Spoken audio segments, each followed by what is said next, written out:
nødt til at tænke positivt. Så vil der også ske positive ting for dig.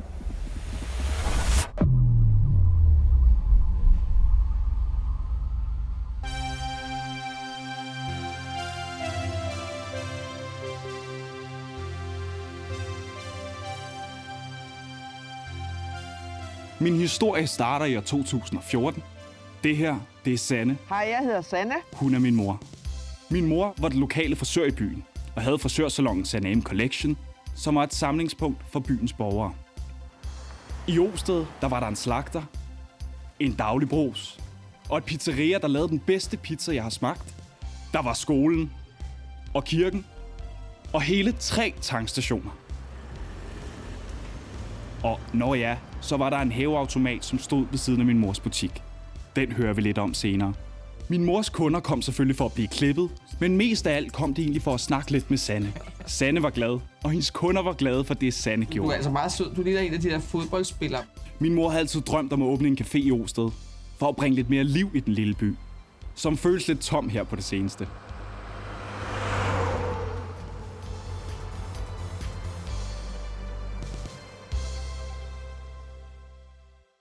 Sanne, hvad laver du her?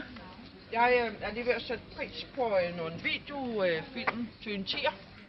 Min mor har altid været god til at hjælpe. Hun satte altid andre før sig selv. Til tider. Måske lidt for meget. Gennem hele mit liv har min mor altid malet billeder. Store og små malerier. Alle sammen abstrakte. Meget farverige og et utal af penselstrøg. Af og til så var der et maleri, der blev solgt. Og så hurtigt som maleriet var blevet taget ned, var et nyt hængt op.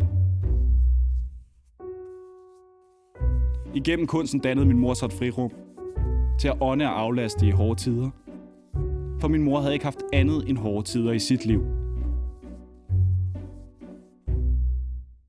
Hun mistede sin far til en spritbilist, da hun var 12 år gammel juleaftensdag. Hendes søster døde af kræft, da jeg blev født.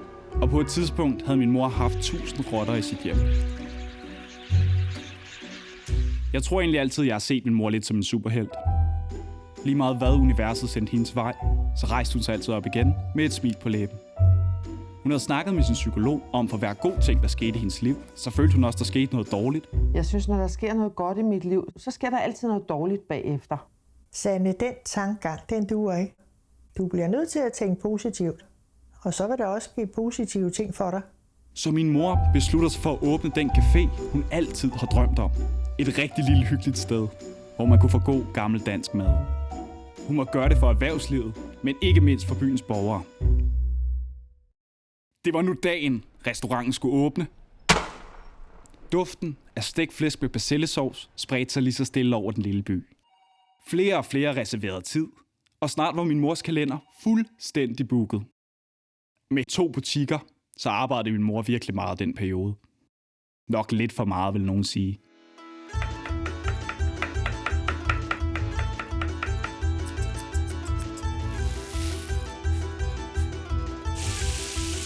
Jeg er tilbage lige om lidt.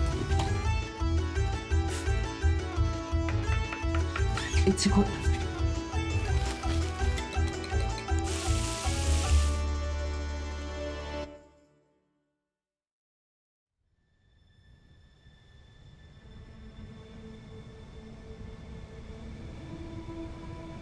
Det er nu søndag den 18. januar 2015.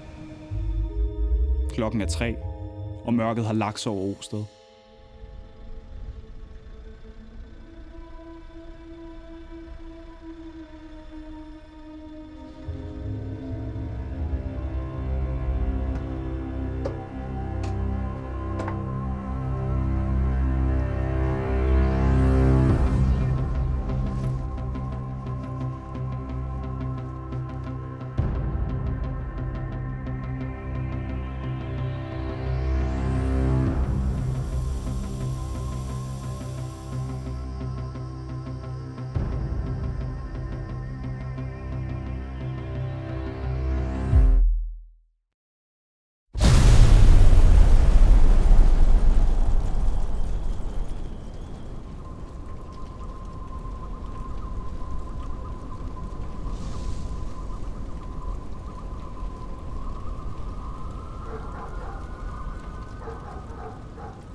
Det var ikke bare en pengeautomat, der blev sprængt i luften i Osted i går. Eksplosionen ramte en hel bys livsnerve og eksistensgrundlag.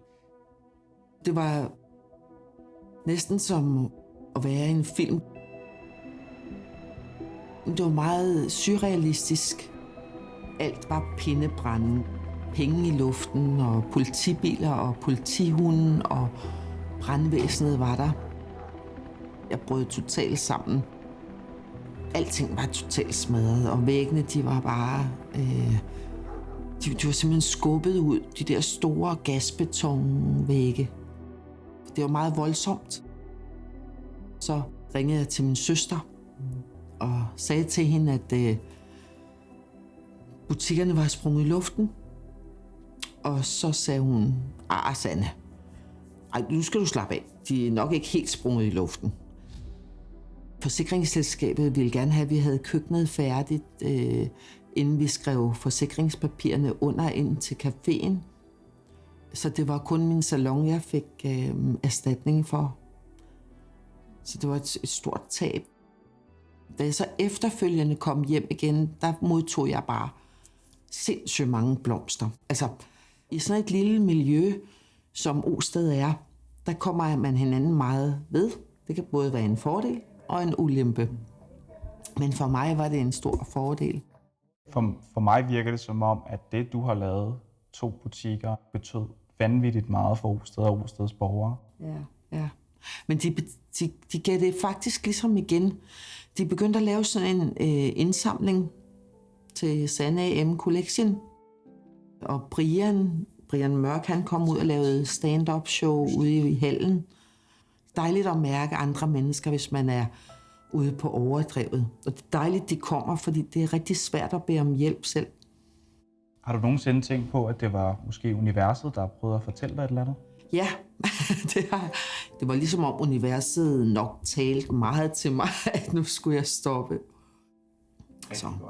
Så fat det dog, Sanne. Hvad har du taget med for den oplevelse? Altså, jeg har lært, at selvom det hele det springer om ørerne på en, så kan man se et lille lys til at begynde med, og så bliver det der lys større og større. Tak, mor.